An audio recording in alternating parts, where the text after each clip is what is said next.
It's Lexus here. I'm going to share how I set up my workspace to paint. I'd say I'm a little condensed just to get everything on the screen for you. I might be a little more spacious if I were not on camera. So I have a place to paint. I might use a clipboard and just actually use the clipboard piece to hold my paper down. I could also use tape to tape the bottom of this onto the clipboard. The benefit of that is when I'm done with this painting, I can move it off to the side and start up on another painting. And maybe I would use a watercolor block, which is what this is. And that way I can work on more than one thing at once. I could also tape my paper directly to my work surface as well. So that is going to be painting and paper.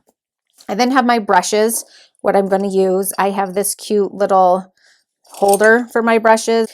So those are my brushes. I have paper towel. You notice it's not clean. I reuse my paper towels for quite a while. I have some water. You'll also notice it is not clean. Clean water is great, but if you want to keep your water sitting out like I do, that is okay for me. It just encourages me to walk into my studio and start painting. So you could have 1 cup of water, or you could have 2 cups of water.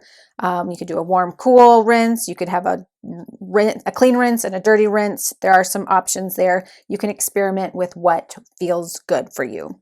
I also have my paints over here, and I'm right-handed, so everything is on the right-hand side. So when I paint over here and get my paint, water, this all kind of moves in this triangle.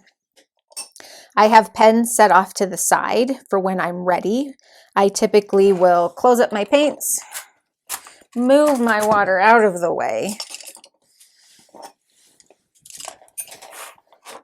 and bring my pens in. I have them in drawers so I can just pull them out. Pouches work great too. And when I am ready to draw, I typically will go through it, will look at my painting and decide, okay, these are the colors in my painting. I'm going to put everything else away, so I have limited my choices, just making it easier when I go to make my marks on top of my page.